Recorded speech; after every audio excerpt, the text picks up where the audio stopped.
Il y a cette polarisation des politiques de l'écologie avec un pôle réformateur qui, en fait, opère comme une courroie de distribution entre la critique écologique et l'écologie institutionnelle et industrielle. Et de l'autre côté, l'écologie combative, offensive, non capitaliste, qui s'en prend à des infrastructures écocidaires. Et donc, on voit que cette polarisation, aujourd'hui, évidemment, elle a des effets aussi, elle a rongé, elle travaille silencieusement, effectivement, mais réellement, le Parti des écologistes, très probablement, et sans doute que ce clash-là est aussi le résultat de cette tendance plus longue.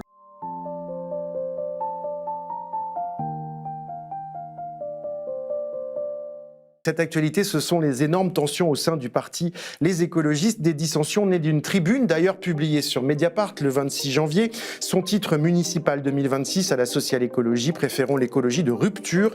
Un texte signé par 500 militants et sympathisants écolos qui affirme la direction nationale du parti a, je cite, essentiellement privilégié l'alliance avec le PS, faisant ainsi des écologistes la béquille d'une social-démocratie qui entend exclure la France insoumise et choisit de tourner le dos au programme comme à la logique unitaire du nouveau Front populaire. Conséquence, après Marseille et Montpellier, à Toulouse, Nantes, Metz, Avignon, dans plusieurs villes populaires d'Île-de-France aussi, des écologistes ont rejoint des listes LFI, même chose à Paris, où Jérôme Glaise, signataire et membre de l'aile gauche du parti, a lancé un mouvement qui s'appelle Les Verts populaires et qui a officialisé son soutien à la liste de l'insoumise Sophia Chikirou.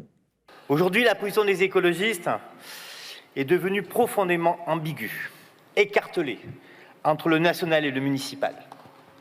Au Parlement, les écologistes votent les motions de censure contre le gouvernement Lecornu, contrairement au Parti socialiste, bien sûr. Mais pour les municipales, les mêmes écologistes se rangent dans la plupart des villes, et ici à Paris plus qu'ailleurs, derrière les socialistes. À Paris, c'est même une première depuis 1977, et j'ai toujours été loyal, même en désaccord avec la direction nationale du moment. Mais comme pour la technique des plaques, les déplacements lents en politique finissent par provoquer des ruptures, et là c'est la rupture. Pour la direction du parti, il s'agit d'une trahison fomentée par LFI. Marine Tondelier, secrétaire nationale des écologistes sur France Info. Vous me parlez d'une tribune, franchement. Moi, je vais vous le dire, c'est très parisianiste et c'est très propre au milieu journalistique de voir ces trucs-là, c'est votre travail. Bah, c'est vos militants, moi, non, c'est pas mes militants. Si vous faisiez votre travail, il y a aussi certains cadres de votre parti qui ont rejoint des campagnes. Si vous faisiez votre travail, vous sauriez que plus de 55% des signatures de cette tribune viennent de personnes qui non seulement ne sont pas adhérentes chez moi, mais ne l'ont jamais été. D'autres qui ont dit, mais nous, on nous a dit, est-ce que vous êtes d'accord pour signer un petit texte interne? On se sent trahi et manipulé par la France insoumise, puisque c'est eux qui ont tenu la plume.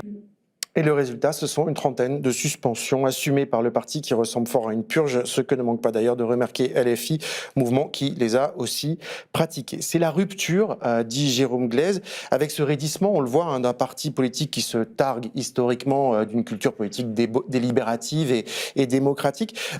Qu'est-ce que ça nous dit au-delà des péripéties ? Je pense qu'on peut, cet épisode-là des écologistes, en fait, c'est intéressant peut-être de le réinscrire dans une histoire un peu plus longue.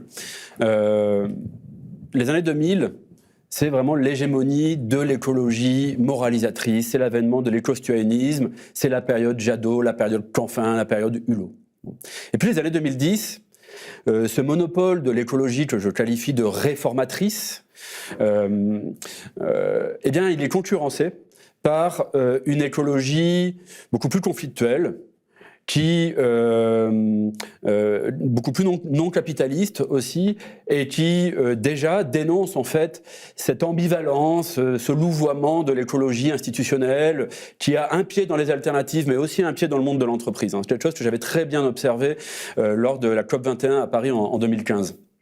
Et en fait, il y a cette polarisation des politiques de l'écologie avec un pôle réformateur qui, en fait, opère comme une courroie de distribution entre la critique écologique et l'écologie institutionnelle et industrielle, et de l'autre côté, l'écologie combative, offensive, non capitaliste, qui s'en prend à des infrastructures écocidaires. Et donc, on voit que cette polarisation, aujourd'hui, évidemment, elle a des effets aussi, elle a rongé, elle travaille silencieusement, effectivement, mais réellement, le Parti des écologistes, très probablement, et sans doute que ce clash-là est aussi le résultat de cette tendance plus longue.